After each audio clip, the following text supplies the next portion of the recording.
Hey,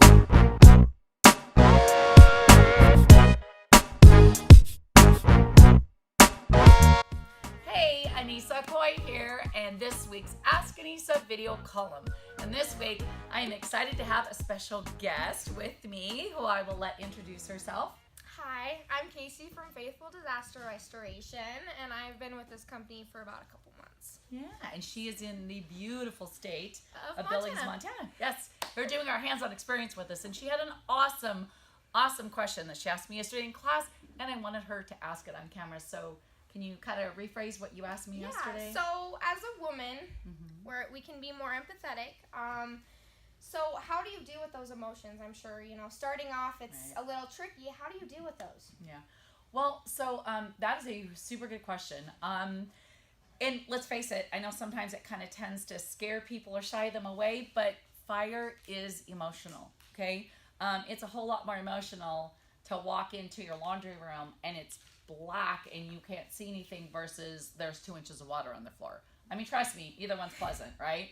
But the fire is a whole lot more emotional. And as we talked yesterday in class, there are times when, there can be loss of life. Mm-hmm. There can be a pet that perished in the fire, or even one of the homeowners, or maybe the pet actually perished in the fire because they were saving a child or leading someone out of the fire. So it can be very emotional. And it's really important, and for all of those watching, it's really important for you to understand this and to, I guess, Casey, what I'd say is to kind of guard your emotion. Like, it's what's going to make you, I think, amazing in this industry is that you do have that heart and that emotion, but you also have to protect yourself and be careful. Yeah. You have to understand a couple things.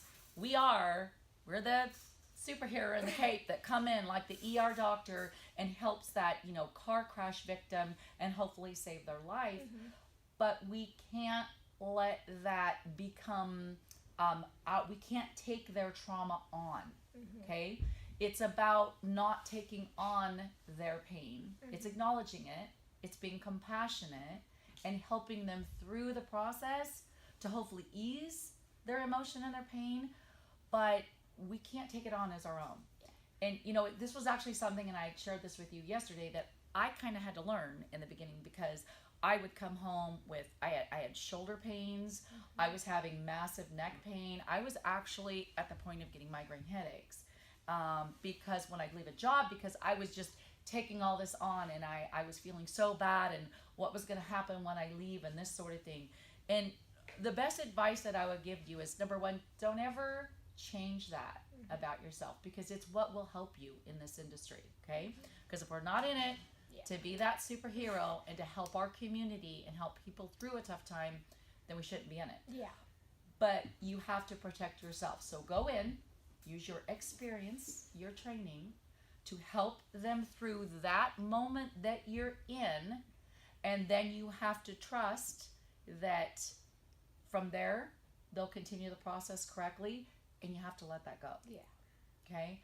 And it's hard. Like, I've literally been in tears on job sites with clients, especially when the family pet perished and things like that. But you just have to remember that if you weren't there, they would be a lot worse. Yeah. They would have things way worse, hun. So you being there is major and wonderful, and you have to then leave them with what you're leaving them better than when you got there.